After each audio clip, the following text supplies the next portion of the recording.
He sanded the wood, blew a little on the surface, and looked thoughtfully at the twisting path of darkness on the dark wood of the keel. Definitely a crack, but there remained the question of nature or nurture. If the crack was on the surface, he could fill it with epoxy and sand it down. If the crack went all the way through the board, however, then the wood was just bad, and he would have to rebuild the boat to replace the doomed piece. Richard Thomas glanced back at the warm, oily glow of the lights of the house 100 yards away as darkness fell in the air. Putting aside everything he could, he made his way back to his bleak household. Things were once more promising. He married Karen Johnson, his high school sweetheart, shortly after graduating from college. She wouldn't even talk to a guy like him from a single-parent family, but she met him at a mixer at their church that preached free markets and social justice. "Be kind to children from single-parent families," says her father, a psychologist. "They are more like feral animals because life has mistreated them. You can't expect them to care about helping others, only themselves." Karen shunned most of them, but as she stared off into space, she happened to meet Richard's gaze. "Hi," he said to her in passing. She saw a rather muscular boy with bright blue eyes and hair the color of honey, quite handsome and slightly above average height. He was 1 inch short of 6 feet. She knew he was a bit of a bullion class, but he also got pretty good grades and had made himself some kind of boat, for which he'd gotten an award. He scared her because his father was an oil company executive, which her parents said were evil people, and she knew Richard as a straightforward, outspoken guy who often left grudges behind. "Hi there," she said, with typical teenager reverence. He saw a slender girl with an innocent face, unreadable gray eyes, and bright blonde hair. She acted as elegant as a dancer and had muscles from playing field hockey. He knew she got high grades but acted quiet in class, as if she was waiting for some reason to come out of her shell. An inch below his height, she seemed lively but unwilling to open herself up to the world, though he suspected that if she ever became confident enough to have her own opinions, she could understand a lot. They talked to the rest of the night, touching on every possible random topic, intertwined with predictable familiarity. Karen went home that evening in a state of deep confusion. Like most of her generation, Karen had no idea what love was or how it related to attraction and lust. She got one idea from the classic books they read in school, another from Hollywood and popular music, and a third from church and her parents. In the movies, a beautiful man and a beautiful woman would meet in some awkward situation, then start arguing in what her psychologist aunt called codependent relationships, but end up in bed together and discover in the morning that they were in love. The book she was assigned in school praised men and women who escaped societal pressures to remain virtuous and then met their true love and companion in the midst of selfless labor. Her parents emphasized finding a man with a good career who wouldn't destroy the family, but wouldn't treat her unequally either. She had never seen Richard as anything but one of the guys she would leave behind with the rest of the school. But she felt something that might have been a desire to make him like her, approve of her, even desire her. Karen and Richard had started dating in their last year of high school, that bitter-sweet time when people realize that approaching adulthood will shatter old friendships and loves. She knew Richard was afraid of her, too. One day in history class, the teacher noticed that most of the students were catatonic or asleep, and balanced on Richard with a question about Hitler and Stalin. "Tyrants confused what they are with what they could be," says Richard. Stalin, a former bank robber, confused power with importance and turned his country into a bureaucratic dictatorship that killed 30 million people through sheer incompetence. Hitler, an artist, confused his popularity with moral rectitude and started a war that devastated his country. A good leader rules for the sake of his people, not for his own power or self-importance. The teacher furrowed his brow, half the class shuddered. What about war crimes, genocide, and oppression? Richard grinned. History is written in blood, brutality, and extermination because those are the only signals that awaken people. Otherwise, they just follow their own inertia. Hitler was like Robespierre, a true believer who ended up executing anyone who disagreed with him because he needed to believe in the truth of his ideology. Stalin was more like Genghis Khan, a glorified criminal or Third World warlord who knew his ideology was bullshit, and as a result was able to survive, mostly by sacrificing others.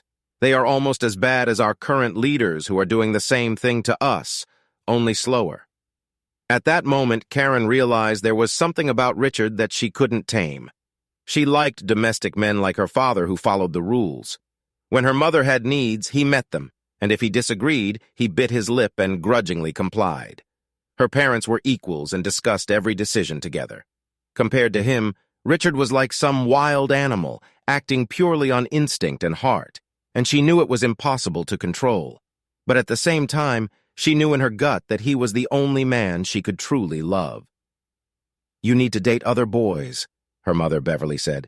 "You can't be involved with only one man your whole life. It will always be an unequal relationship in which he will have the upper hand. He has to know that there are absolute rules that he can't break. Marriage is like a small social group where if you don't assert your authority, you will be forced to conform to what others want." And so Karen found her name on the rumor mill, and she was dating other boys. She never went further than petting. It made her moderately popular, and she graduated high school on a high note. If Richard ever noticed her skills improving, he never questioned why, or at least never said anything. Richard received a full scholarship to the same local university she attended, but Karen's mother decided to experience a wider range of sexual partners. No one was fooled by her work delays or bachelorette parties. The marriage disintegrated like a sparrow hit by a spaceship, scattering Karen and her brothers to different apartments on both ends of town with varying degrees of insufficient money. She finally understood what Richard had been through, except that his father was an executive of a major oil company, and they had more money than her parents, a school psychologist and a high school history teacher. She escaped the middle-class poverty and disorder in which she lived and married Richard. He got his first serious job and they had children, Daniel when Richard was still working at the entry level, and Kaya, Robert, and Suzanne after each of his promotions. Soon they had a nice house in a decent suburb. "Are you satisfied?" asked Richard to Karen one evening. "I think so," she said. "I'm not sure that's the question. Are you happy?" "Happiness," he said. "I don't believe in it."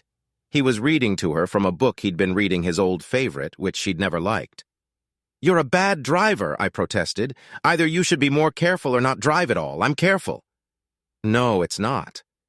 "Well, other people too," she said lightly. "What's that got to do with it?" "They won't bother me," she insisted. "It takes two to have an accident. Suppose you met someone as careless as yourself?" "I hope never," she replied. "I hate frivolous people, that's why I like you." "Each of us is responsible for our own happiness," Richard says. "It's about being responsible to your true self. You have to make yourself good to please yourself, and only then can you appreciate what life is really about." She looked at the man as if she barely knew him. "Looks joyless." "Not at all, it's just a realistic way of looking at things," Richard said, smoking his pipe. "What you are, your job, and how others see you is not who you are. You choose who you become. Even love is a choice. As Siddhartha would say, external events neither please nor displease, but thoughts make them so." Time passed, and they both forgot that conversation as a faded story. By the time she was 30, Karen was running a household that was old enough to take care of itself on its own. As parents find out, by the time children reach puberty, your window of opportunity to teach them something has passed. They enter adulthood, albeit early on, and make decisions on their own, based in part on what their parents have taught them, to the extent that they trust their parents. Richard had gone from a job where he showed up and did what others told him to do to a business, which meant that he spent most of his time thinking about how to get his company into a position where it had enough money to acquire a stable market niche in which it could expand. He now had 3 employees, 2 negotiators, and an office manager. His office manager, Sue Scott, came to him straight out of graduate school. She had an MFA in creative writing, but found that the insular little community that endorsed the next big thing in literature had clear tastes. And she, who loved the classics and ancient texts, her undergraduate degree was in classics, for their timeless themes, wasn't going to make it in the world of the latest ironic styles and personality quirks. "What do you hope to accomplish here?" Richard asked without looking up. Sue, she didn't like Susan's name, which she thought sounded like furniture, looked at him with bright gray-blue eyes. "Mr. Thomas, I like to be blunt," she said after a few minutes. "I need a job I won't hate. My college education is worthless, so I'm starting over, and I want to learn practical business skills so I can open a cat rescue service someday and not go bankrupt like most do within a few years. I'm here because out of all the places I called, the people here seemed genuine and everyone was honest with me." Richard hesitated for a moment. "You're hired," he said. "What?" she whispered and averted her eyes. "No, it's not for your appearance. We're professionals here, and we don't do that because it might hurt the other person. I warn you, I'm not a sensitive person, I'm a caveman. But I like fair play. No, you took a big risk with that answer. You told the plain truth, and judging by your undergraduate and part-time work, you're very competent. So I'm betting on you." Although it was a rough start, having to learn a new language for business, she settled in quickly once she got the hang of it. Richard was not attracted to her at first, although she was an attractive girl from next door, with a thin, graceful face and slender body. But as he began to rely on her daily, he saw that she was intelligent and diligent. However, he was committed to his marriage, his business, and his notion of fair play, which meant he didn't want to cross that line, especially with someone who was a few years younger than him and financially vulnerable. "What?" she asked him once. "I beg your pardon?" he said. "You looked at me like you wanted to say something," she said, ignoring her boss's deep, smoky gaze, which he momentarily forgot to hide. Just pondering a meeting with a client," he brushed it off. That turned out to be fortunate because later that week she showed up with her boyfriend, Alex. He was a dancer, muscular as a boa constrictor, and agile enough to balance on one leg on the railing above their two-story conference room. Richard returned home and took a cold shower, realizing for the first time the pain of temptation and the satisfaction of giving it up. He had passed the test and won. Life went on, and soon he was once again absorbed in building his company, making his first attempt to repair the old sailboat left to him by his grandfather and caring for his children. He quickly forgot about Sue, except as a co-worker, and was grateful for that. With more free time, Karen got a job at the advertising firm where her uncle worked. The kids were already busy as adults, sports, rock bands, art classes, ballet, debate, and martial arts after school, and then sitting on their phones or doing homework until midnight. She started working as an administrative assistant. In her second week on the job, the manager above her quit, and before she knew it, Karen had taken the position. It required her to spend at least 10 hours a day in the office, but by getting up early, she made it, and her husband, who came home early, could cook dinner for the kids. She shared her fears with her mother, Beverly. "I feel like I'm turning into two people. One is home, where there's no glory, just more socks to wash. The other is my career, where I'm rising fast, and now I want to move to the city. It's a necessary part of growing up," her mother said. "You overcame the inequalities of being a woman, gave up being defined by who you are and the role society has defined for you, and now who you are matters.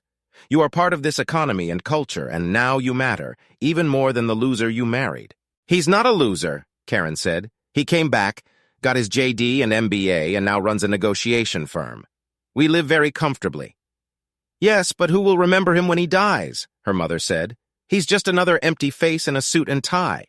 You, on the other hand, are breaking boundaries by engaging in a cause that is both progressive and will soon yield huge profits. Your life becomes meaningful because of what you are and what you do." Beverly was still working at the same job in the school district, where she met the man who was to become her second husband. However, it turned out that his wife was willing to forgive his misdeeds, so he came back to her and did not run off with Bev as they had planned. She ended up living alone but led an active social life and was recognized in several local magazines for her work and fostering Christian compassion for the underprivileged. When Karen took the casserole to her father, who lived in an apartment he could afford after paying child support in alimony, he wearily said, "Don't let jobs become your soul. They're not worth it. You are who you are, with or without a job, and a family is just a bonus. You will always be my smart, loving, kind girl. Take this from me. I've given too many years to work, church, and politics. I'd rather spend that time making more connections with people. If you want to be famous, Write a book or something. Now Karen was wandering in doubt through the catacombs of her mind. She'd never been one of those kids everyone knows and talks about. Just a goofball, albeit an excellent student and highly respected. Although Richard made good money and was a loving father, he wasn't like the men she'd read about in the news who invented new social networks, made rocket ships, or ran non-profit organizations that gave microloans to the hungry in third-world countries. Karen was promoted again when the company fragmented due to a possible merger. Half the employees left the company out of disgust at being swallowed up by a competitor. But for Karen, the move was brilliant because it more than doubled their market share. She took over the positions vacated by the defectors. When she presented her ideas to her boss, Jeb Sheehan, he visibly brightened at the potential benefits of her new marketing direction, which combined sound capitalist wisdom with human rights activism and insisted that she work with him directly. She soon found herself spending more and more time in the office. Her family, like all organic beings, adapted. Daniel began to cook more, as did Richard. The younger ones helped wash vegetables and clean the house. They were all proud of her, she thought, though she sensed some hesitation on the part of her spouse. During this time, she grew close to Jeb, and they eventually developed a close working relationship as they reorganized the bloated company into a tight fighting team aimed at dominating the market. Her friends barely recognized her. Karen had updated her closet and worked out for an hour every morning in her home elliptical gym. She knew she looked like $1 million because heads turned when she walked into a room. The former high school girl not only broke through the glass ceiling and suppressed inequality, but she became desirable because of her mind, body, and personality. Her family took a back seat to her biography. Richard had observed this from the sidelines, having seen it many times in his day job. After all, his mother had left to become an executive vice president in Bangkok, but he'd never mentioned it to Karen. What was at first a nagging pain in his gut turned into heaviness, then emptiness, and finally, a cramp.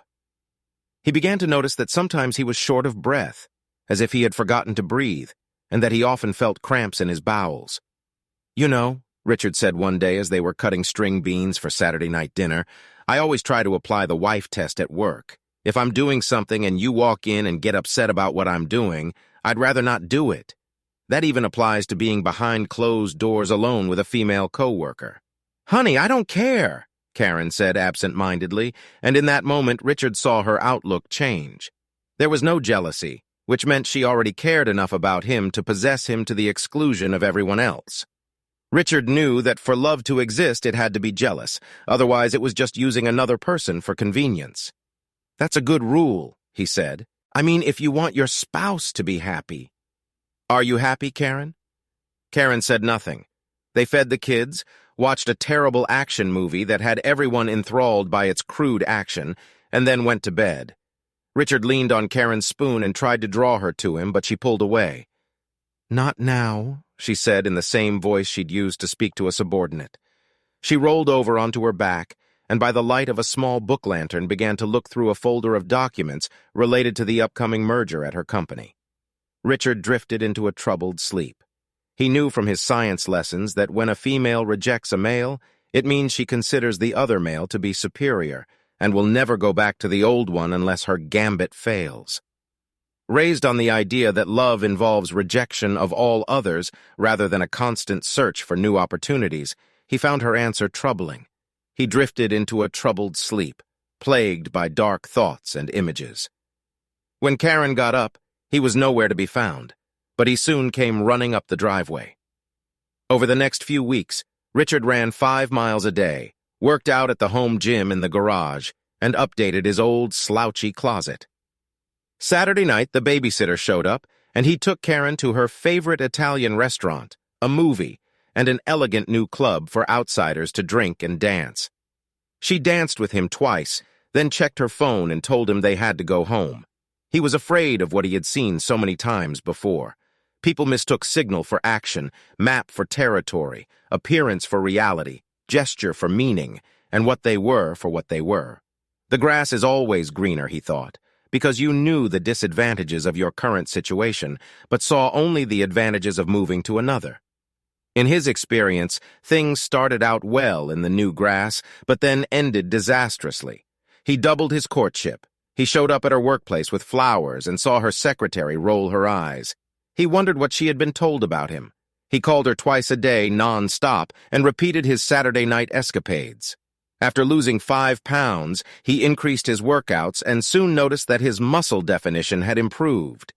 He bought her a necklace she had noticed in the window of a jewelry store.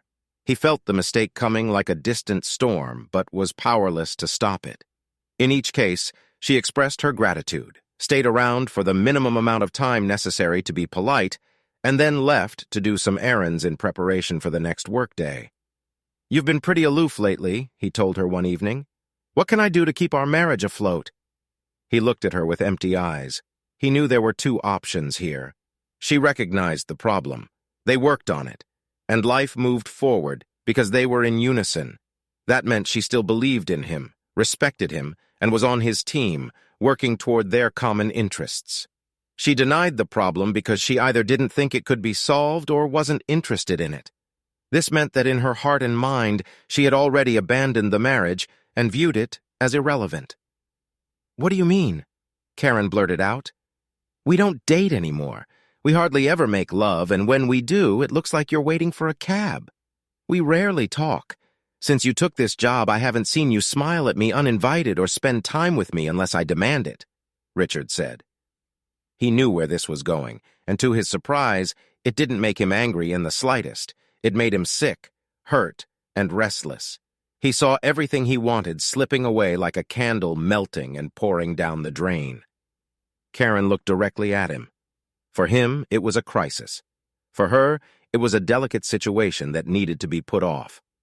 The way one puts off a vendor who wants to get paid at his job. She thought about eventually going back to the marriage she now thought she was happy with.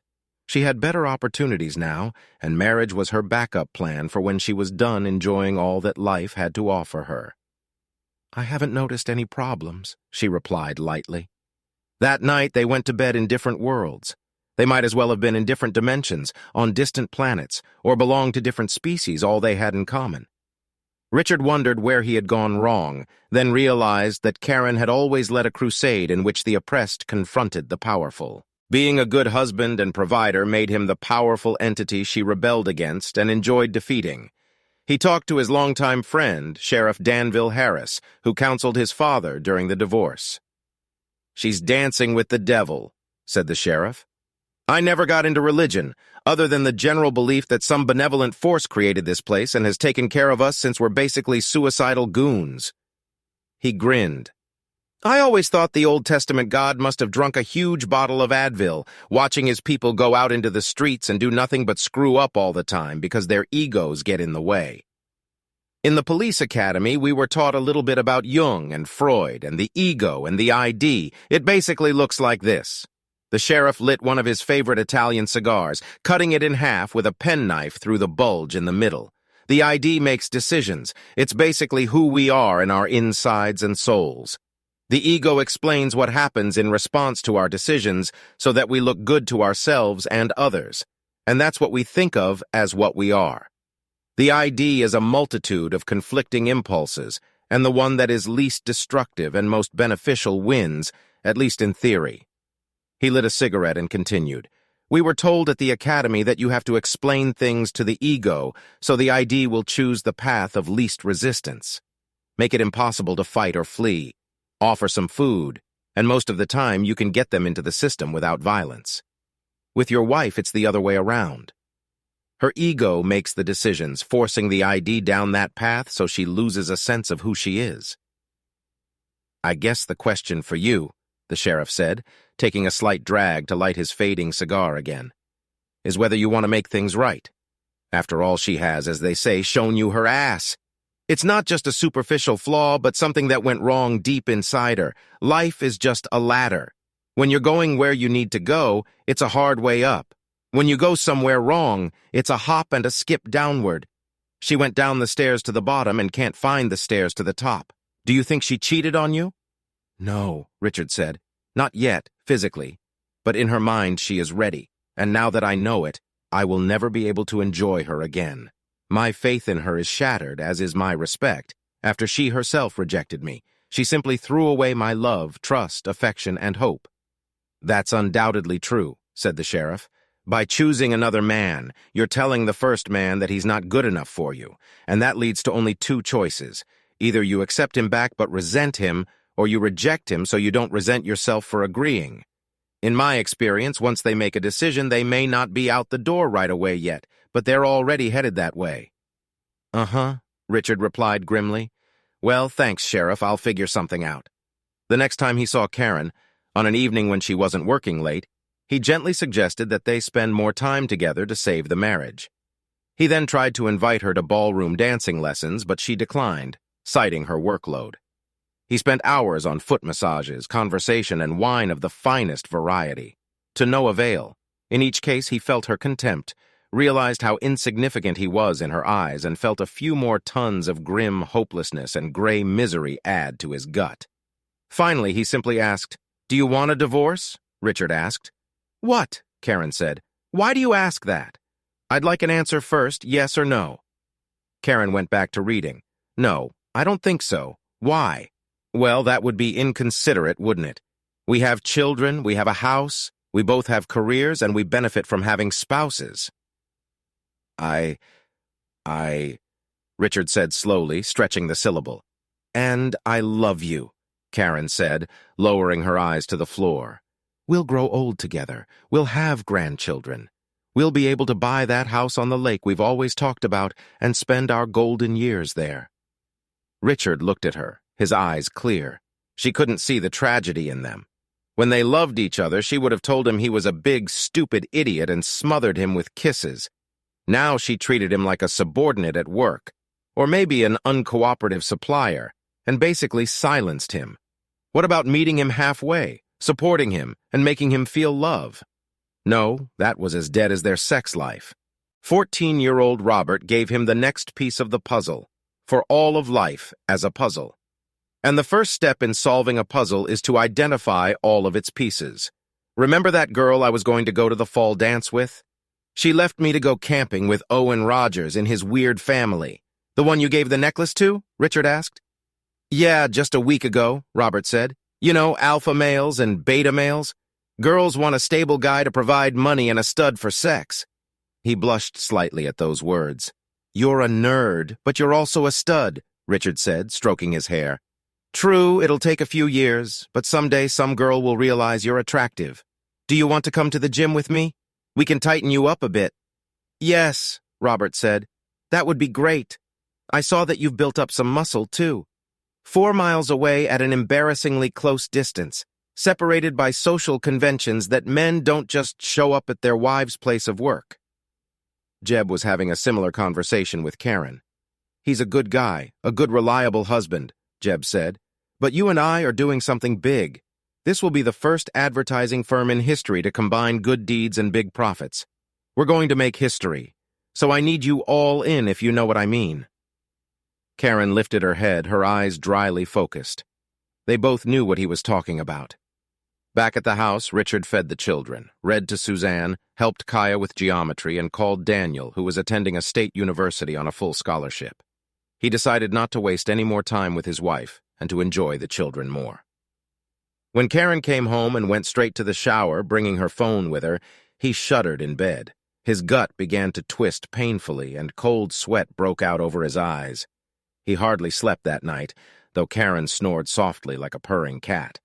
When he looked in the mirror in the morning, he saw how dead still his eyes sat and unlit. Their usual bright blue color reduced to a dimensionless cobalt.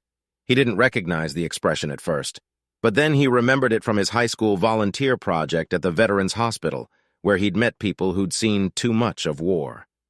It was the eyes of a man trying to contain his agony, unsure if at any moment the devil might spill out from within and leave a bloody wasteland in his wake. "Everything okay?" Sue asked him mid-morning. They were struggling with a new contract that was going to crunch their schedule and possibly make a loss. "Didn't get enough sleep," he said. "That's about it. I'll have some more coffee and gather my thoughts." She looked at him with concern. "I'll get the coffee. Don't get used to it." He ended up smiling in spite of himself, and by the end of the day, he had set everything up, negotiated additional fees, and set up a 6-month schedule that could be coordinated with existing clients.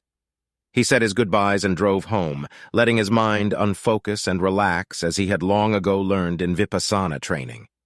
And then it hit him. Marriage was a love partnership, a family, and a business. He needed to solve the problem in a business way and then use business logic to fix it.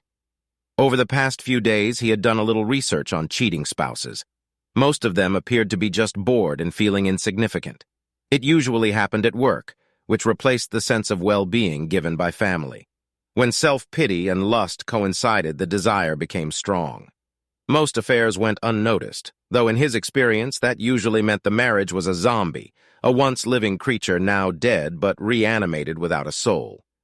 Few of them lasted long, though, as he'd observed, if someone cheated once, they were more likely to do it again. He also read stories on internet sites telling of similar tragedies. They seemed unbelievable to him. He could not imagine any desire to harm his wife, nor could he imagine any rage. Instead, he felt pain. Deep pain reverberated through his body, throbbing in his eyes and fingertips with every breath. It was simply a tragedy, an unsolvable tragedy. Stories of reconciliation seemed unrealistic and overly emotional to him. What had been was broken and could not be rebuilt. Daddy, Kai, greeted him at the door. He looked up and saw his children's 3 pairs of eyes watching him intently. They knew, he realized. They always know, he thought, remembering how he had felt the inner pain and gut-churning when their mother came home late. And how, when he looked up and caught their father's gaze, he saw the same bluntness and intransigence in it. People in pain look at life in terms of diminishing opportunities, he realized, so his first step was not to do it. The second step was to take care of the children. When Karen arrived home late, a spotless house awaited her. 2 large pizza boxes were in the wastebasket. Homework was done, and the kids had already gone to bed. She couldn't find her husband, at least not until she looked out into the backyard. There, by the light of Coleman's flashlight, he was standing an old boat. She turned on the kitchen light, knowing it would be illuminated in the floor-to-ceiling windows. He looked up but didn't wave his hand. She went to bed. Friday morning he went out for a walk, covered in sweat from his jog. Karen was just getting ready to go out. "Richard," she said, as if the impulse had suddenly swept over her. He felt the air between them ionized. "I forgot to tell you that I'm going away on a business trip this weekend," she said. He nodded. There was no point in telling her not to do it. She had already done it with her mind and heart. From what he had read, he knew that the act of cheating occurred when the cheater psychologically relegated his or her spouse to the level of someone to be deceived, manipulated, and misdirected. Almost all of them saw this as their merit or compensation for past wounds, and so they didn't just use their spouses. On some level, they hated them, even if they couldn't admit it. Richard believed that society had 2 levels corresponding to ego and ID. The ID consisted of repressed desires left over from nature, and the ego consisted of how he explained them to himself as something good rather than bad. When he heard someone say, "We are all equal," his mind translated that into me first. When they talked about patriotism or free markets, it meant, and others, serve me. When they talked about the sanctity of marriage, they meant neutralizing the man with rules that forced him to serve the woman. He thought Karen was different. He loved this shy, sensitive, and perceptive girl he'd first met at a church mixer since their first date. He hadn't told her about it for a while, adhering to the code of fair play that he and her father shared, because he didn't want to put her in a difficult position or make her feel like she was being manipulated. He wondered if he was always wrong or if something had finally caught up with her and threw her off balance. "Is there anything I should know?" he asked softly. "No, Richard. Nothing," she said with an annoyed look, then got in her car and drove off. Nothing. That was the feeling that descended upon his soul, an eternal and infinite void where nothing mattered except the sensations of the moment. He wanted to become one with the void, to purge his mind of everything, and exist only in that crystalline structure of logic, where every detail fit in the right place, forming lattices of knowledge, each level dependent on the one below. He wanted to separate himself from emotions, sensations, desires, and most importantly from the realization of who he was and the situation he was in. Daddy asked Suzanne, looking into his eyes. Richard had come to his senses. Work was over. He had somehow managed and was now at home with his children. The clarity of his inner world connected to the wider world beyond his immediate concerns was a wonderful refuge. Emotions quickly returned to him. Awe, the feeling that he was watching a travesty from afar, and a damp, blood-centered sense of profound loss. This, too, would pass, he reminded himself, and turned to his daughter. "Are you okay?" she asked in her thin, trembling baby voice. "Now that you're here, I'm perfectly fine," Richard said. He went to work. He was doing well. He was great, even inspired. He had given the work all his nervous energy and his growing sense of despair, and the results were good. Now he had his little charges to take care of, and he had an hour or so after work to put his thoughts in order. Then he looked at his watch. 3 hours had passed. "And I'm late for dinner," he said. "Kids, it's pizza time again."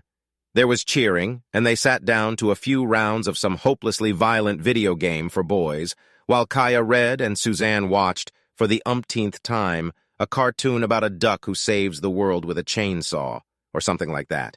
Richard was a little distracted. The local pizza delivery guy recognized them well, mostly because Richard had tipped well in exchange for no small talk. And after a raucous pizza party, he tucked everyone into bed. Homework would wait until Sunday afternoon. The next morning they went to the zoo. Robert, a little too old for that, politely made his way through and lingered in the reptile house. Kaya was fascinated by the birds, and they went around the open cages 3 times at least. Suzanne tried her best to see all the lions, tigers, bears, and otters, her favorites, but then became cranky, and after getting cotton candy, fell into a deep sleep in his arms, sending her father's shoulder into a deep sleep as well. Then it was time for backyard games, throwing the old foam soccer ball around and playing horseplay until dusk descended on the land like a warm blanket. Richard dug into his college memories and made a dinner of organic hot dogs, bell peppers, spaghetti, cilantro, and pasta sauce that had a little sour cream added to make it Alfredo-like. Then they'd read or play video games by the fire he'd built in a pit in the backyard, while Richard continued polishing his boat. He glanced around the long backyard that stretched to the water of the 4th-class canal on the banks of which they lived. In a city bursting with waterways, he understood the benefits of having one of the posh homes in the famous lakeside communities, but he knew there was a price to pay for everything. Here they could live a normal life. No other normal people realize their unique abilities while humbly enjoying others and their contributions. He knew that everything he did for the children, and if it killed him, he wouldn't let them live the way he lived. Richard never saw himself as a victim. He saw difficulties coming his way and went into a meditative state, which he learned oddly enough from his Methodist pastor as a child, to figure out what was really going on. How does the situation work?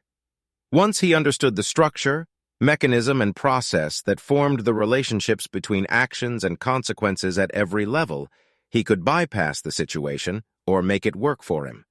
He sighed, feeling mature and perhaps more mature than he had that morning. Richard, the college boy with the mop of hair, big muscles, and lust for life, would look at this quiet existence and laugh, then crush a few more cans of Milwaukee's Best and go raise hell. Or maybe not. Somewhere Richard knew that's what he'd always wanted to do. He didn't believe in greatness and preferred an ordinary life in which his mind was clear, so that if he had the opportunity to make some great invention or go down in history, he could seize the day without mental turmoil. They went to church on Sundays. Richard knew in his gut that he believed in God, even if he distrusted any book written by man because he understood cause and effect. The sky is dark at night, but dark skies can also be from the weather, a solar eclipse, or even the latest battle in Armageddon between the forces of order and fire. However, if the world as a whole is good, there can only be one thing causing it. And deep down, Richard had long ago found God and loved him, even if he hated organized religion as much as he hated politics and social media. He didn't bother to call his wife. Monday dawned early, and he put the kids in the car to drive to the local Korean Montessori school, which was not so much Montessori as classical education with modern flexibility. When he went to school, the teacher's lounge smelled like coffee and cigarettes. Here it smelled like yerba mate and weed. But like most realists, Richard didn't really believe in those categories.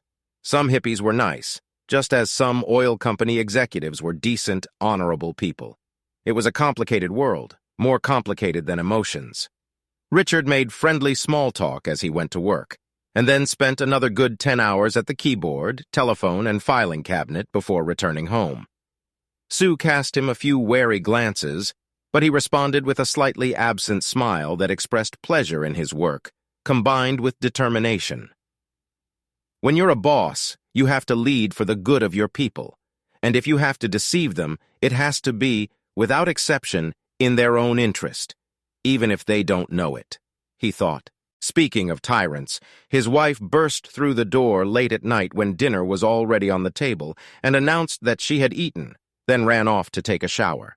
The children exchanged knowing glances. Richard looked at his children, who represented something between his wisdom and raw intelligence and his wife's passion, and realized that they could not be fooled. "Listen, guys," he said, suddenly panting a little. "You know I love you guys, right?" They nodded, looking at him with bright, moist eyes. "I'll always be there for you, and Mom too," Richard said. "If you trust me, don't worry about anything. We'll get through this." Surprisingly, it worked. Children, creatures of an age of innocence that peels off almost imperceptibly like onion skins, trusted the firm word of an adult who seemed to have a plan. He helped them with their homework, helped them with the algebra he didn't know he remembered, and then put on his old fisherman's hat and headed for the boat. He wanted to take another look at the keel and saw with new eyes that the crack could well have been something the builders hadn't noticed. Maybe a knot in the wood or deep rot. He made a mental note to buy a replacement and then began to take the boat apart. Maybe he could grease and sand the replacement wood some more so the seals would be tighter. As he headed for the dumpsters with a pile of deadwood, he heard Karen talking on the phone. She was staring into the living room, oblivious to his presence, so he stopped to shift the pile of wood scraps he was carrying. "When I got back this morning," she said, turning slightly to put the phone under her eye. She said and stopped. He looked up and saw her eyes in the mirror on the wall leading into the living room. She was looking straight into his eyes. Evening," she continued loudly, walking out into the next room and leaving behind whatever she was tidying up in the kitchen. That's when it all started. Richard leaned forward, scattering wood around him, and threw up on the small concrete plateau where the trash can stood. He vomited once, twice, 3 times, splattering a mixture of half-digested food, the soda he'd carelessly drank at work, and stomach fluids so acidic he could hear it hissing and cracking as it spread across the concrete. Finding nothing in his stomach, he wiped his mouth, then took a hose and sprayed the concrete. Picking up the rotten wood, which now smelled faintly of phosphoric and hydrochloric acids, he tossed it into the trash can and the lid fell off listlessly. Up to this point, he'd had suspicions. Now he knew it in his gut, but he had no proof. He wasn't even sure he wanted it or that it mattered, but the part of him that was rigidly fair game insisted. He pondered these thoughts as he walked up the stairs. As soon as he entered the bedroom, however, he immediately ran to the bathroom, spewing more of his digestive contents. The vomiting made him so twisted that tears spurred it from his eyes and he fell to the floor. Strangely, he didn't feel sick. He just vomited with great force and the rancid liquid flew into the toilet bowl. He didn't feel sick but unreal, disconnected from the earth. His condition was like seasickness or car sickness or heartbreak, he realized. Muttering something about not feeling well, he grabbed a pillow and flopped down on the couch. Soon he was sound asleep. The day had gone surprisingly well. He managed to do a lot for a man whose life had been torn apart. He drank lots of water all day, did a great job, smiled whenever his 3 co-workers walked by and came home early to make dinner for the kids. They were having a great time until Karen returned, at which point Richard rushed into the bathroom, water in his eyes and saliva flowing from his mouth.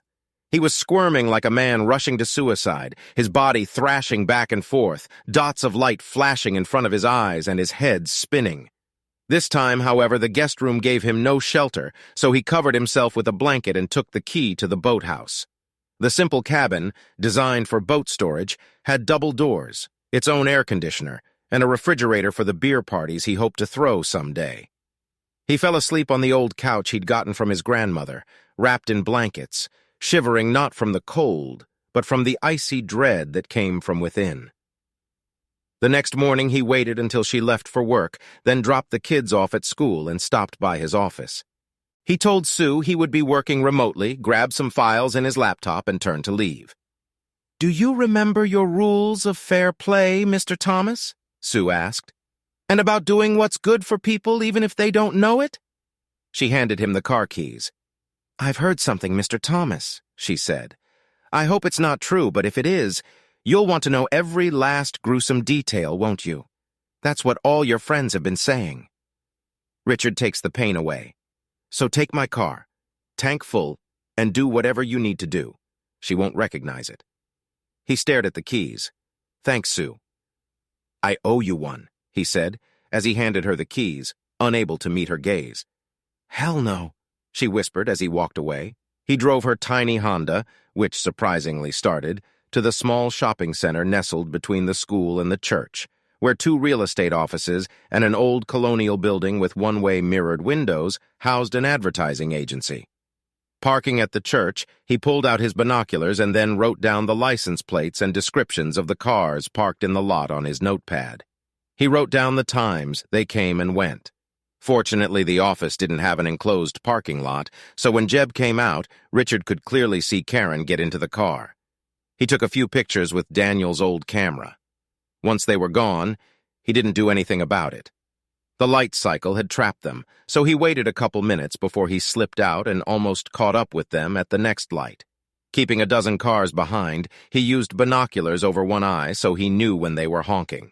He drove another block, turned onto a side street, and spotted them in the distance, catching up. He knew this part of town well enough to guess where they were headed, the old Bayou Ridge Hotel at the edge of the woods.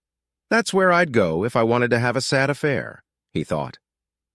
Finally, the little Honda pulled into the parking lot, and he got the shots he wanted, the 2 kissing in the car, entering the motel room and leaving an hour later. He let them go, then lazily drove back to the office. They were just coming inside. He saw Karen lift her head and look around as if she had caught the warning, but then walked through the door.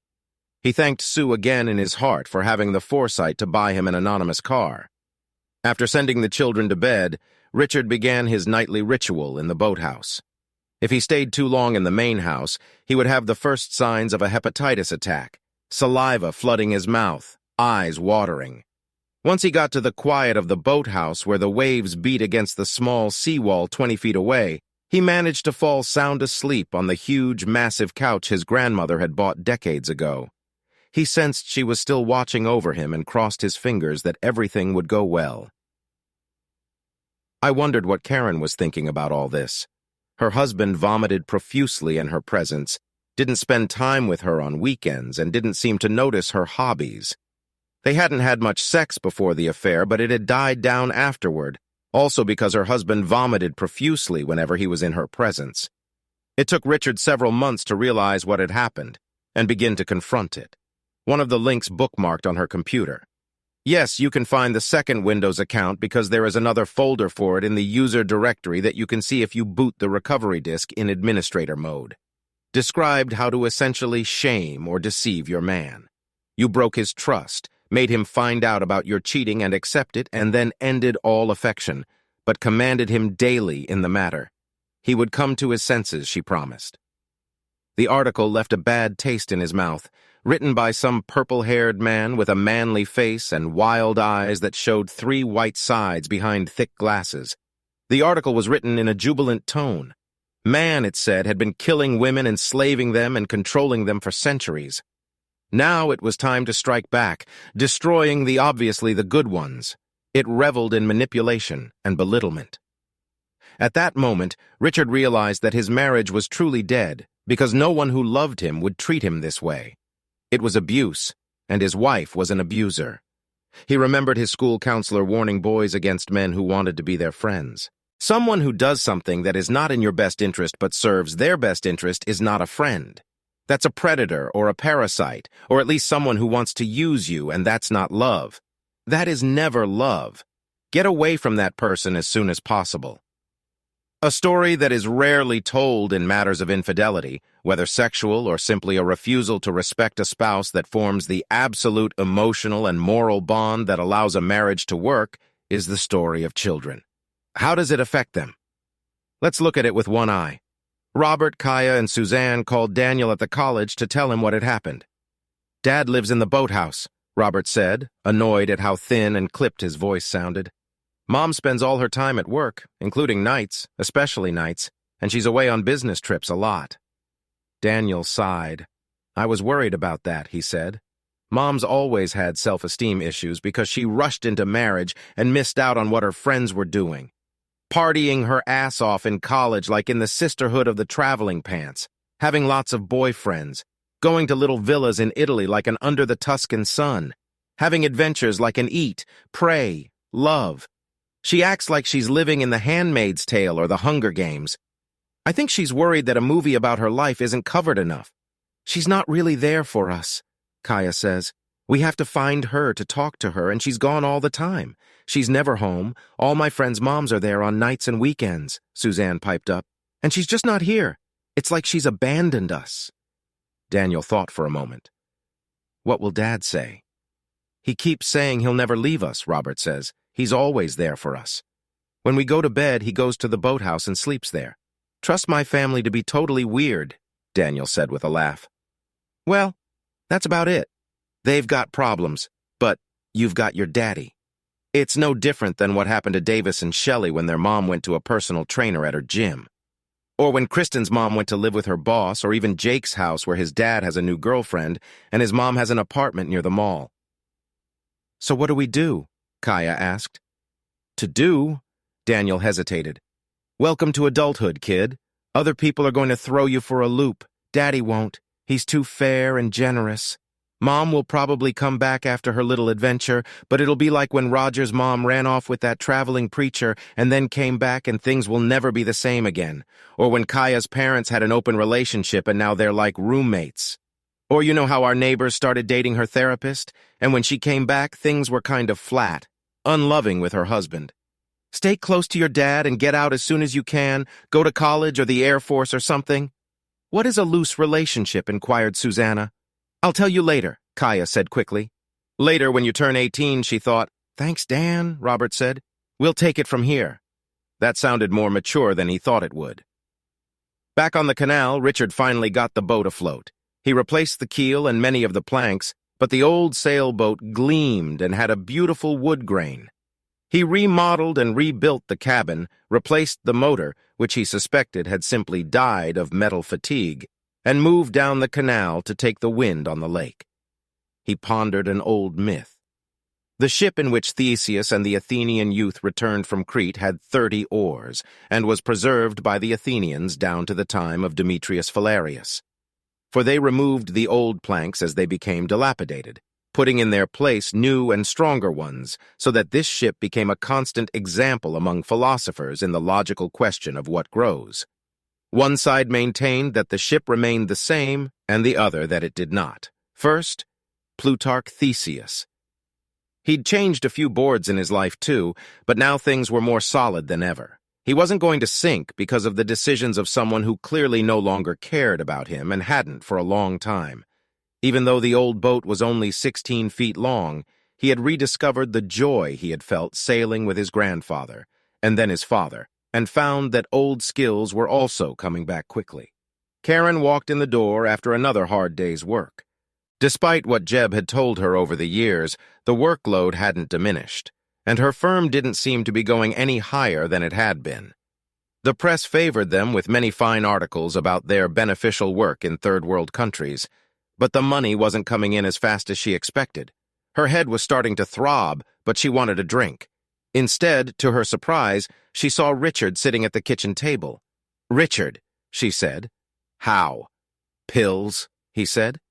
"The doctor found something that interrupts the gag reflex. I went to doctors for years looking for the cause of my vomiting, but they were all puzzled. One finally asked if I vomited at night, and I said no. He figured that if it wasn't happening when I slept, then it was my head and not my stomach. They did a brain scan, an MRI, which was horrible, but no tumors were found. It's just a psychological condition, and it's always been like that. I don't even have an ulcer. Apparently, it's a common reaction to stress. This medication shuts down the gagging for a few hours so we can talk. So, she said, what are we talking about today? It's not a big deal, Richard said quietly. The kids are gone, and it's time for us to think about the future. We're both gaining seniority, so it's time to protect our assets. The papers before you concern the creation of a corporate trust in our names that will manage our assets and shield us from legal liability, especially since your firm is playing close to the edge of the law, and the rumors about it are getting thicker and thicker. Let me tell you, we need insulation. Have your attorney review it and return a signed copy to me, if I may? She looked at the papers, scanning them with an experienced eye. It was indeed a legal trust, registered in their state, with their attorney as one of the founders. By the way, thanks for asking about me, Richard said. I'm still living in the boathouse and having a great time.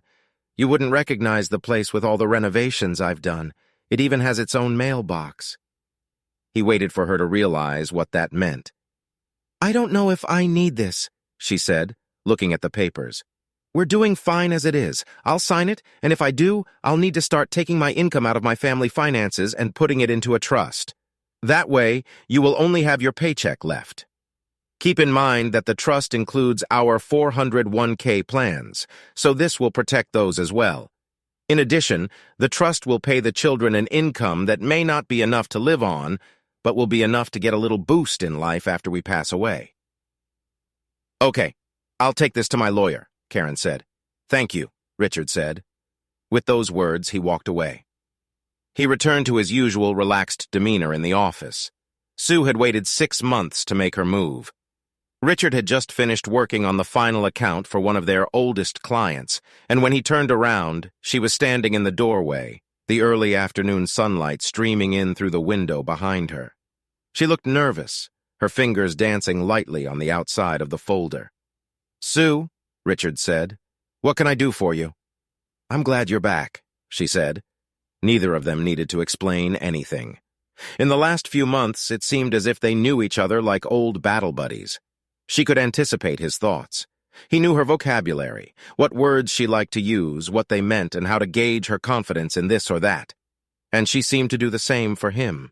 If only he had met her first, he reflected, but that was impossible, and he would never get his children back. No, this was just another dream, a pipe dream. Yeah, what's done is done, he said. I've actually gotten over it. People on the internet told me I was going to experience rage, and I was experiencing sadness.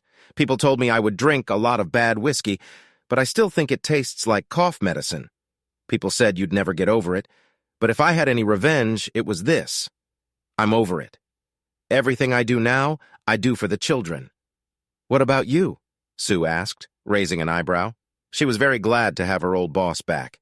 Vintage horror movies, he said, then grinned, looking at her shocked face. Movies, Sue. I love old horror movies from the 1960s through the mid-90s, because after that, everything went to the Blair Witch or M. Night Shyamalan. Karen hated them and said they made her feel scared, like when her father and mother fought when she was a kid. So I just gave up. Put it aside. Now I'm making up for lost time. He told her about the boathouse, the big screen TV with surround sound, and other details he was incorporating into his AK. After Karen life. After Karen. But why did you come to see me? Sue flushed. I'm in the process of finding new business, she said, but it's complicated.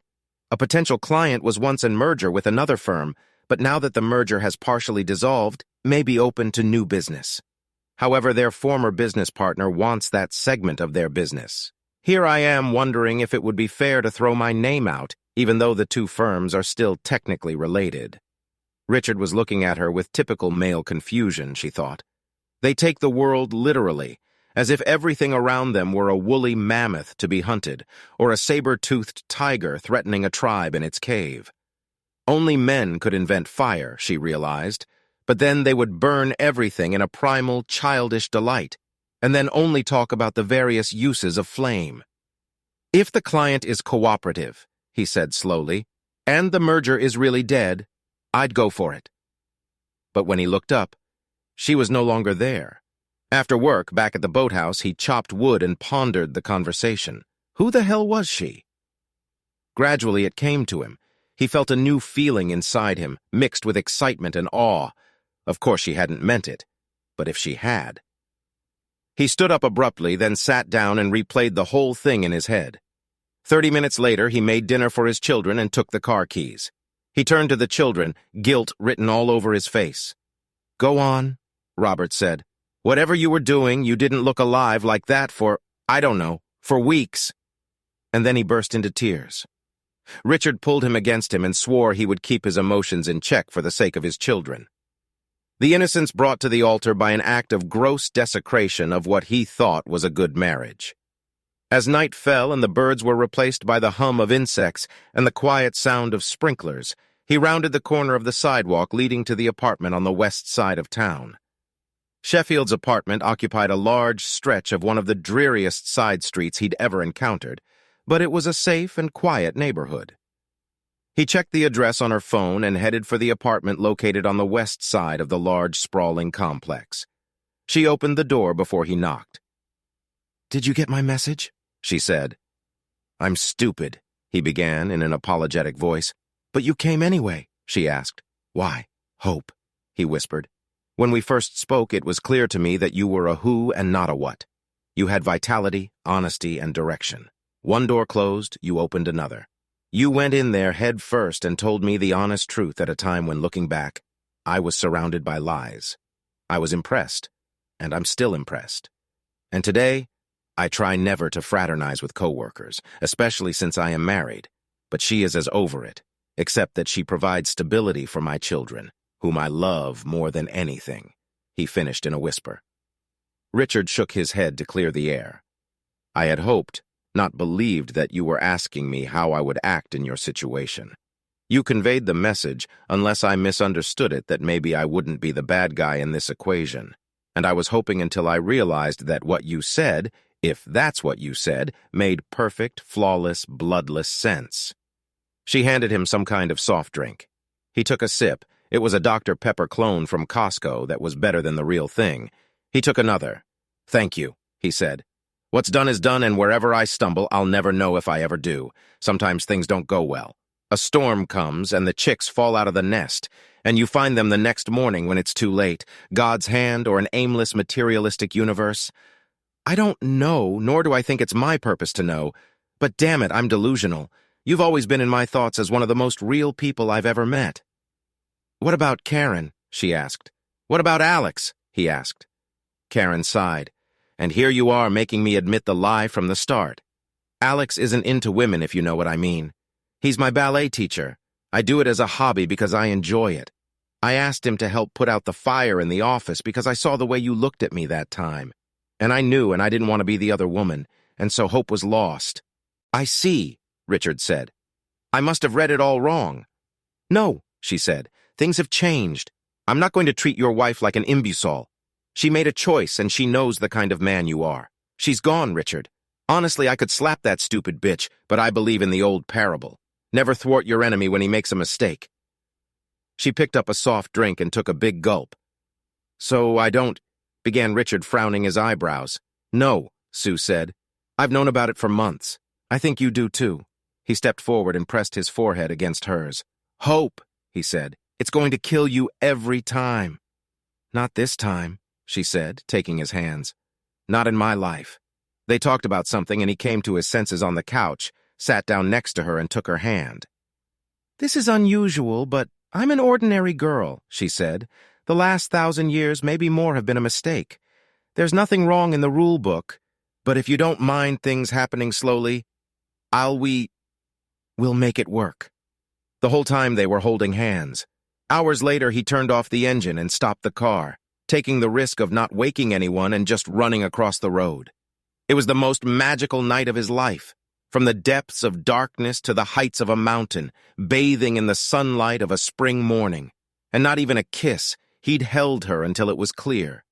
What's done is done, and now they were conspirators on a mission of hope, a mission of faith lost in a world of men intoxicated with power and obsessed with death. Could it possibly work? He fell asleep running the thought through his head. She made the rules, never in the office, never in public, and never in front of his children. They would remain a secret, but she was, as she put it, with a fierce look reminiscent of her Norman and Scottish ancestors, all business. A moment later he said the same thing, enunciating the words clearly so that no one, not his beloved, not the wizards of time, not the gods of the glades and fields, could understand his meaning. Choices forever, he realized, and at any moment it could all come crashing down, like those moments that had ruined his marriage. At any moment one could step back from the abyss, but that abyss he felt was dark only on the outside, but inside was full of light. They met in the evenings after the kids had gone to bed, in his rapidly improving boathouse.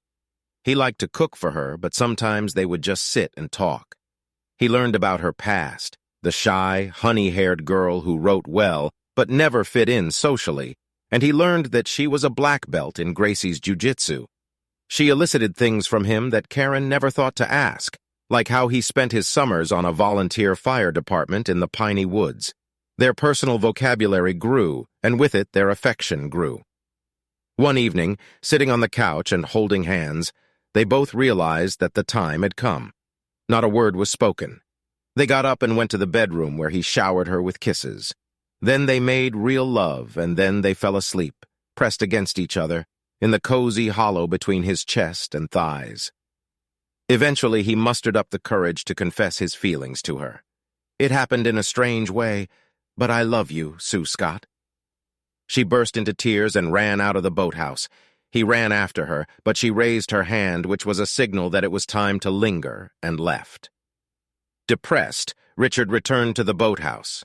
How could he have riled her with what he thought was a positive thing? She was absent at work, not a loo for cold, she just wasn't around. He divided himself between work and furtively cast glances in her direction. Questions swamped his mind and he fought for control.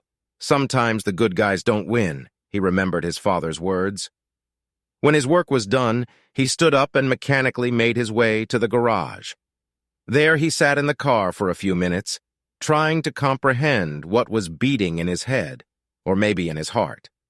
He drove home to feed the children and listened with a manly air to stories about soccer and math class, about the boy who pulled his pigtail rotten, and the diorama of the Battle of Hastings. When they fell asleep, he crawled, as was his custom, to the boathouse. She stepped out of the shadow of the wall into the light. "I can't do that," she said. "It's like leading a secret life that no one can see. I can never be who I want to be, your wife and the mother of your children, and so no one can see who I am inside and why this choice is important to me." He wrapped his arms around her, pulling her against his chest and arms, and rocked her gently as she cried. The next day's work was as torturous as the day before. When Sue returned from lunch, she found a houseplant on her desk with a single purple flower peeking out from its moth-eaten, sun-bleached leaves. Most women would have thought there had been some mistake and tossed the pathetic plant in the trash, but Sue knew the language of her new love and went to the corner store instead. While her co-workers watched with open mouths, she repotted the plant, scattering soil over the table, then trimmed the dead vegetation and watered what was left. She put the plant in the light, cleaned it up, and went back to work. That evening, when Richard was aimlessly but leisurely, for his children were waiting for him at home, he felt her presence rather than saw it. "If you want to leave, I understand," he said, surprised that it sounded more like a growl than the affectionate tone he had planned. She slipped out from behind the column. "It doesn't work in my mind," she said, "but it works in my heart. I love you, Richard Thomas, but inside I'm upside down." He hugged her again. To know the words was to know when they would yield nothing but confusion. He was sorry, he realized. He was afraid for her. He was crushed. But instead, he just hugged her and felt her pulse with his skin. The next day, he stopped by her house an hour before lunch. She followed him silently, and they got into the car. He drove cautiously up to a slightly battered church on the far side of town. A good-natured man with salt and pepper-colored hair over a cassock stepped out of the glass-covered door. "Here she is," he said, holding out his hands. "She's everything I could have hoped for. How are you, my dear?" Richard took a seat in the sanctuary and stared at the place behind the altar where generations had worshipped. Father Muller poured her tea in his study, talking softly as he did so. About Richard and the long-ago divorce, about a family so thoroughly destroyed that he'd set aside 2 plots in the cemetery, and about the kind of man this young man had become, fighting every step of the way, hiding it all from everyone, accepting the pain and drawing strength from it. "I don't know what to do," Sue said. "My heart leans one way, and all the practitioners I know say it's impossible." Father Muller nodded slowly. "If you were stranded on a desert island, thousands of miles from everyone you knew with no hope of rescue, would you be with him?" "Of course," Sue said. "Then tell me," he said. "What do you think marriage really is?" Sue hesitated. "It's a multitude of things. It's a lifelong bond. It's a promise. I think it's a legal contract as well as a contract with God." He grinned. "I don't know why he brought you here. I'm a terrible heretical priest. I spend most of my time reading Buddhist theory and ancient Greek literature. I disagree with them that we show our faith to God by doing pious and charitable deeds, and thereby earn a place in heaven. I think we do that by making hard decisions like this one and doing what is best for everyone in the material world. Since God put us here for a reason, and in my opinion, that is the development of souls through suffering, including choices like this one." The priest sipped his tea and continued. "They call my viewpoint solified or faith alone, implying that faith is not about charity but about making yourself right. If your heart is pure and your mind is clear, you will do right here on earth, and just as right it will be in heaven. We cannot show God our faith, but we must live it. That is the difference between love and a marriage ceremony. Life is random and has no plan. Stuff happens, and how we deal with it says a lot about who we are." He quoted, 8. "For by grace you have been saved through faith, and this is not of yourselves. It is the gift of God." 9. "Not of works less than anyone should boast." 1. Ephesians 2, 8, 9. In other words, religion is fine, but when it replaces practical, realistic thinking, it is already a mental illness, he said. "We can guess at what heaven wants, but it is clear that you both love each other very much and need to be together. This creates a conflict between ego or your sense of self-worth as measured by others and ID or your inner desire to not only love this person, but to possess them. But the ego is attached to bragging, and only the ID knows true faith." Father Muller's skepticity and continued, "That means that if deep down you love this man forever, then in God's eyes you are married. I think you are already married, by the way, and the rest of the species can shove their opinions where the sun don't shine. Besides, I have a few suggestions as to how you can get out of this situation." Later, after thanking Father Muller, she joined Richard in the sanctuary. They drove back to the office together. Sue broke the silence. "You're right. He did help me clear things up. It is my pain of not having a big white wedding where my family will finally see me as more than just a loser, and all my friends will owing and eyeing, and I will finally feel like I am somebody. That's what makes me afraid." Time moved on. The plant in her office grew, was replanted several times, and eventually became a small bush in the corner. Every evening, Richard tended to his children and then went to the newly built, comfortable boathouse and made slow, tender love to Sue. He bought her an emerald and diamond ring, made a new group of friends who knew her as his wife, and got the business to buy the apartment where she lived with their rapidly growing brood. That weekend, he and Robert took a tin skiff with a fishing line into the water, an activity his son had called fish hunting from an early age, much to the amusement of his father and his fishing buddies. "I never want to get married," Robert said. Richard chose his words carefully, as he often did, knowing that children memorize every remark their parents make, casual or memorized, often for life. When talking to his children, Richard realized that he was not only Richard, but he was a parent, a general or daddy to his family, and he had to be right every time. "Marriage is the hardest thing I've ever done," Richard says, "but it's also one of the best things I've ever done in my life, if not the best. I brought you guys out of it, and you're not many versions of me in my mind, but your own people, who continue the best of what my mother and I had." "But Mom's never home," Robert said. "It's like you're not married at all. I love your mother and always will," Richard said. "She made a choice that, it's hard to say how things will work out in the end, made things more complicated." I will always love her and forgive her, but her choices have consequences. Robert watched the fishing line on the water. So that's why you live in the boathouse and Mrs. Sue comes to see you at night?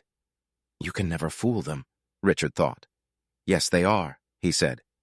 She's a good friend. Is she going to be our mom? Robert asked.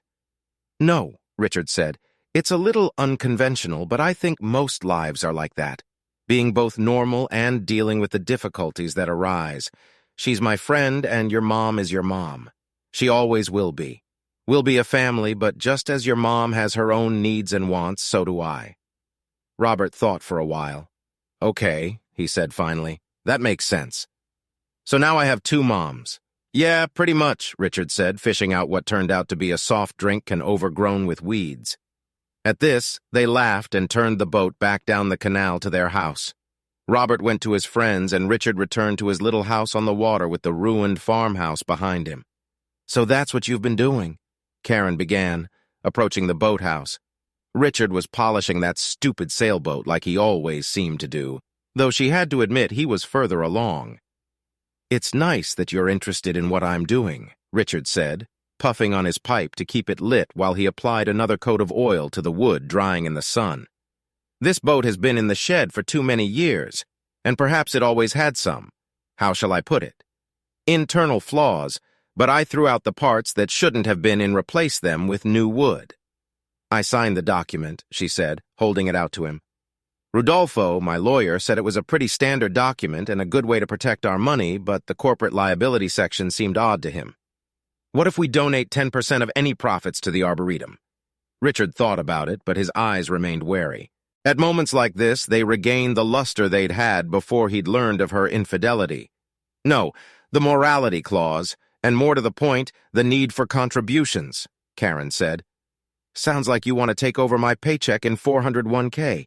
A trust only works if we put our entire fortune into it, Richard said. I send everything I earn into it as I did with this marriage. That's why I signed it, Karen said.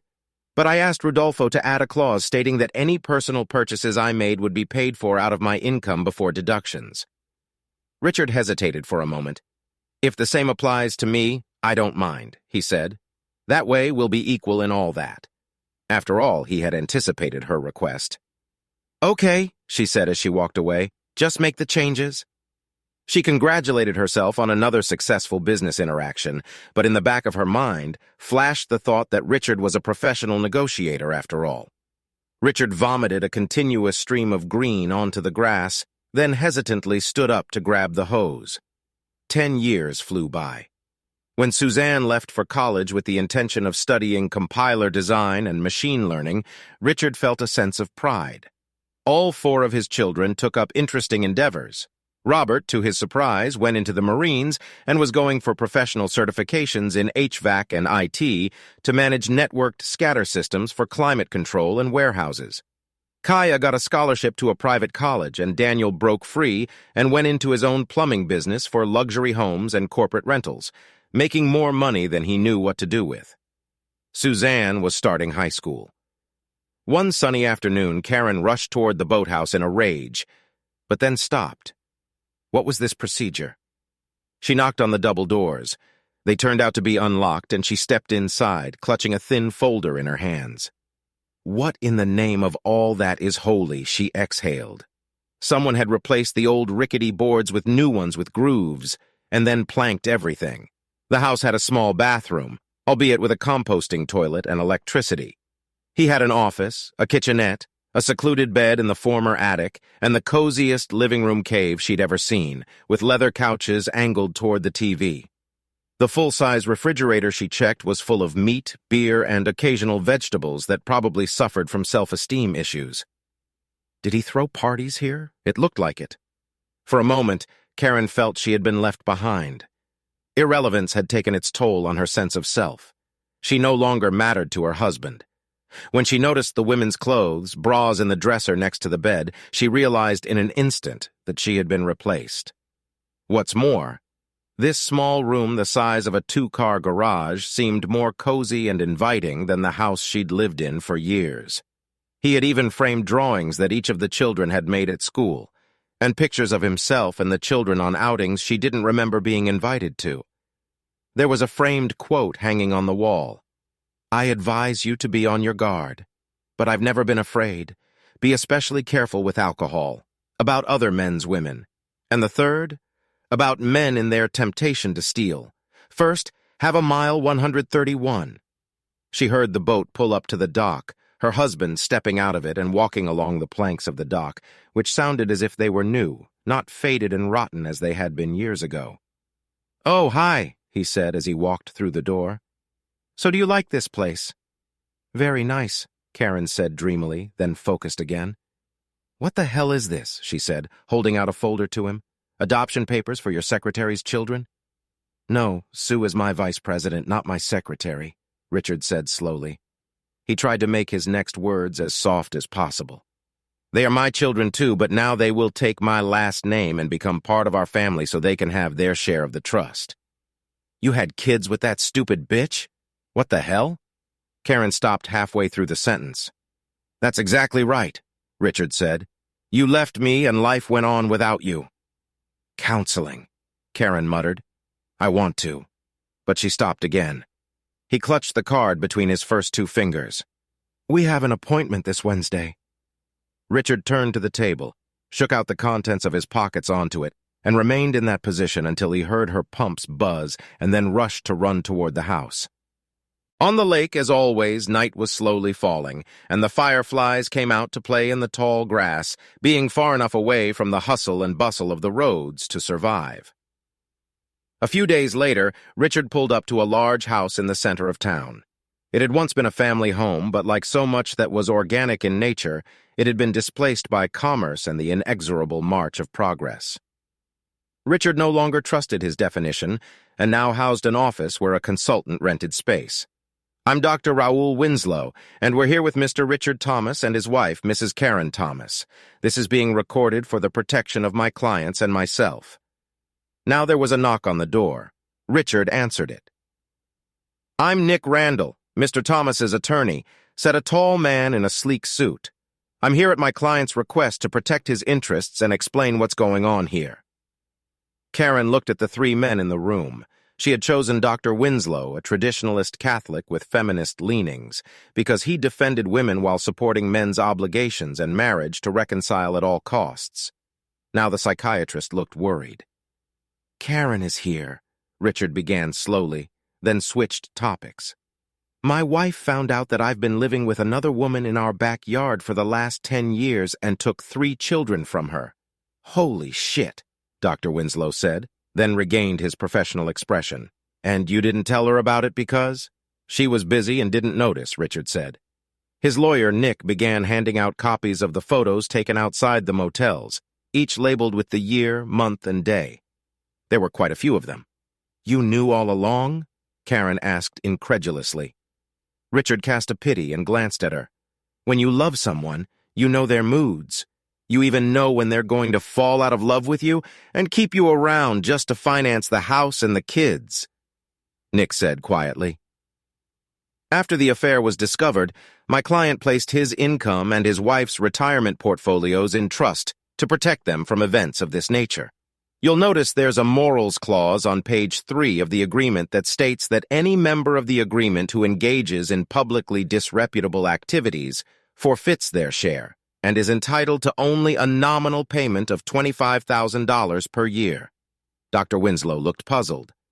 "But if you knew about this case," Nick said, "he knew she had done it once, but didn't think she would do it again. When she repeated the process, my client realized that his wife had forfeited her share, and furthermore that she had violated the contract underlying the trust. As she continued to live in the house and spend the proceeds of his earnings on things for herself, he held out a sheet of paper documenting dozens of purchases. My client realized that, in essence, she wanted the contract to remain in effect, except for the spousal fidelity clause. He took a deep breath.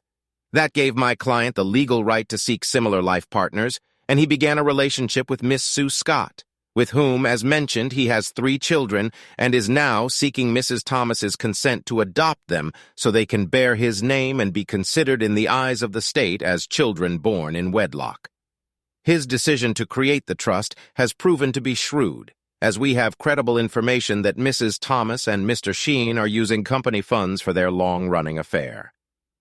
Dr. Winslow turned pale as things were not going at all as he had expected. And like most psychiatrists, he knew no more than what the textbooks had taught him, even if he considered most of it abstruse gibberish.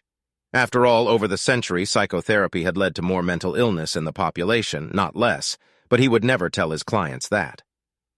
"Let's take a step back," he said in a voice usually reserved for kindergarten children and the feeble-minded. "Richard, you noticed your wife cheating on you, and instead of trying to resolve the issue, you retaliated?" "No, doctor," Richard said. "I've tried many times to talk my wife out of infidelity. I exercised, updated my closet, tried taking her to fancy restaurants, coaxed her to talk to me, engaged in back-grabbing and cunnilingus, but nothing worked, despite my legendary linguistic abilities. Once it became clear that the affair was not a one-and-done, but a permanent replacement for me in the marital role. I deemed that part of the contract null and void on my part, and found my own replacement for the absent and unsmiling Mrs. Thomas." Nick spoke again. "At this time, my client was documenting Mrs. Thomas's process of leaving. He bought replacements for his toiletries, clothing, and personal items, then renovated the boathouse to make it a second home. At which point, he visited the main house only to cook, clean up after himself, rad, and socialize with his children." Nick held out another piece of paper to Winslow. "This is a copy of my client's application for a second street address for the boathouse, confirming it as a second household." Mrs. Thomas apparently didn't notice or care that he was no longer receiving mail at the main house and that his property never changed its location. "I also have a photograph of his toiletries with various expiration dates almost a decade old." "We're getting ahead of ourselves," Dr. Winslow said. "Karen, you should have an attorney review this document. However, we're here to do marriage counseling. Is there any way for you to work things out like having dinner together?" "I can't," Richard said. "Can't or won't?" Dr. Winslow asked. "I can't. I have a weird stomach illness. When I'm around her, I vomit repeatedly and violently. It's debilitating, and the meds to suppress it make me feel gross for days. Apparently, they are hard on the liver." "What about outside?" Winslow went on, desperate to find a way to escape and still bill for a full session. He, too, had a sailboat, and as they say, boats are holes in the water into which large sums of money are thrown. "How about a vacation? Somewhere tropical?" Richard considered this. "If I schedule a vacation, will you sign the adoption papers?" He nodded to Nick, who, like a consummate professional, didn't let his smile go from his soul to his face. "Yes," Karen said. "Then it's all right," Richard said. True to her word, Karen signed and certified the paperwork and the adoption process, supported by Sue Scott, who realized the complexity of Richard's situation from the start. He began its slow movement through the creaking gears of an expensive but mysteriously underfunded bureaucracy. Richard left his plane ticket under her pillow. He thought about putting away all the old expired toiletries and clothes, many of which hung loosely on him but constricted his new larger biceps and calves, but dismissed the thought. Instead, he went to the dock and launched the boat. Later, Karen picked up her ticket and smiled. Maybe this would work out. She could have her cake and eat it too. However, when she arrived at the airport 2 days later in the morning, Richard was nowhere to be seen. Confused, she went through security, where she was only cursorily searched, and took a seat at the gate. Several hours passed, and as the plane began to land, she became nervous. Taking herself up, she turned around. "Jab," she said. "It was nice to meet you here." "Karen?" he asked. She looked down and noticed he was holding the exact same ticket. "I found it on my desk," he said. "I thought you wanted to finally take that vacation we've always talked about." Karen smiled warmly. "Let's go," she said. To hell with Richard and his little games, she thought. She would have Rodolfo tear him apart when she returned. Holding hands, they boarded the plane. The fish weren't biting on the canal, so Richard went to the house and equipped himself. He called Nick. Throughout the day, calls came in on the client list that Karen had carelessly left on her laptop. Each of them looked as follows. "Lawyer, legal department of client name, how can I help you?" "Nick, hello, this is Nick Randall from Mulhern and Rankin. I'm calling regarding our upcoming litigation against the advertising firm that employs Jeb Shayon." and I'm wondering if your firm was aware of an ongoing affair between Mr. Sheehan and his subordinate, Karen Thomas, in which we intend to deal with allegations of misuse of client funds. Were you aware of the extramarital relationship between these two? And did you ever notice any accounting irregularities in their billing practices? Counselor, I have to look into this matter. We will get back to you. He didn't get a call back, but the message was relayed. Later, at the end of the workday, Nick and Richard found themselves in front of the board of directors of Jeb's advertising firm. Nick began, "It has come to our attention that Mr. Sheehan has been having an affair with his subordinate, Karen Thomas, for over a decade. We have found documents on Mrs. Thomas's computer that indicate that mixed funds, if not company funds, may have been used to finance the affair, including lavish weekend trips. We intend to sue for damages to Mr. Thomas's business as a result of the publicity of this affair and the loss of trust that caused potential clients to shun the firm, and witnesses are expected to testify about it." According to numerous testimonies, Mr. Sheehan and Mrs. Thomas were openly having an affair in the office with the approval of the firm, and we can assume the board of directors. We would like to know if you have a settlement offer. While he was saying this, a secretary came into the room and whispered in the ear of the chairman of the board. Richard could only assume it was another rejection from a client, as everyone involved tried to escape the legal storm of steel and feces that was rapidly approaching them. The chairman turned white, then red. "We'll be in touch," he said. Richard and Nick allowed themselves to be let out the door. "Message delivered," Nick said once they were out of your shot. 2 weeks later, when Karen returned home, she was in a bad mood. On their second day in Tahiti, emails came from the legal department, reprimanding both her and Jeb. No one had lost their jobs, but it was clear that their careers were going nowhere after this fiasco. By board decision, Jeb was no longer a director of his own company. Jeb became furious and ruined the rest of his vacation by calling his lawyers and ranting about how they couldn't do that to him. Then he called his wife to explain, and Karen headed to the beach with a cocktail. "Hold them," she said to the cab boy. "Please," she slipped him $50. As soon as the plane landed, Jeb disappeared. Karen would never see him outside of work again. The next morning, Nick and Richard, dressed in matching suits, stood in front of Jeb and his lawyer. "We intend to sue for defamation for the allegations made against my client," the attorney began. "Great," Nick said. "And what's more, wait, what?" the lawyer asked. "You're new at this," Nick said. "I've been doing this for decades. You sue us, we get the evidence. For starters, we need Mr. Sheehan's schedule, his expense reports on all business trips on the dates we specify, and access to interviews of any employees who may have heard Mrs. Thomas and Mr. Sheehan discussing the affair in the office." The lawyer turned pale. "We'll be in touch."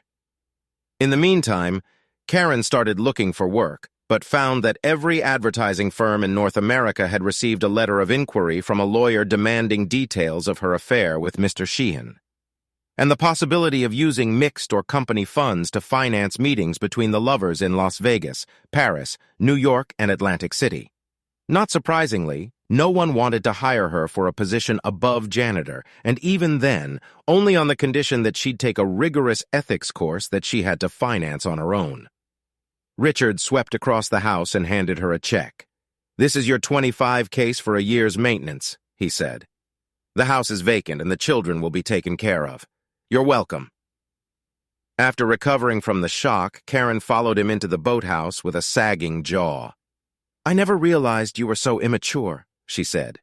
"You're burning me out instead of trying to deal with this like an adult." "I tried," Richard said quietly as he untied the boat. "You may remember I spent a lot of time trying, but you didn't want to listen. So what if you ruined my life?" Richard tossed the rope aside. "Let me tell you something, Karen. On our wedding day, I looked into your eyes and saw what I thought was the path to happiness. Love, a family, support at a major job to pay for it all, a lake house, retirement, and traveling the world, and then spending our golden years in contentment and joy, visiting our grandchildren and pampering them. It was what I wanted." He continued, "These are all things you will never get of your own free will. You treated me like a servant or one of your office lackeys. You threw away our love and with it our future. Betraying a spouse can be endless, but the worst part is that you despised me. You treated me like an enemy. All I did was tell the story so the whole world would know that I was not a cuckold, but a man who would put up with it. Their gazes met for a moment. Karen realized at once that she had never really trusted him, because who could trust a reckless animal that no woman could control? Richard saw years of crying children, terrified by the breakup of their family, and the arrogance with which Karen ruled like a tyrant who gained power through his career. Anger flickered for a moment. To hell with her, he thought. To hell with Hitler, and to hell with Stalin, and to hell with everyone who lied for power, including every American leader since March 16, 1861. Richard sighed and smoked his pipe. I'm not a martyr, Karen. As a wise man said, there was only one true Christian and he died on the cross. Perhaps I am Siddhartha under the Bodhi tree, or Odin hanging upside down with a missing eye. I am one who learns from my mistakes. Your actions robbed me of what I wanted, and I have sought it elsewhere.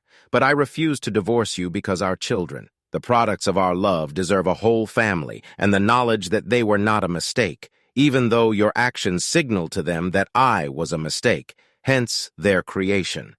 As if on cue, a bright white sailboat, many times the size of his small boat, pulled up to the dock. Sue waved, surrounded by her children.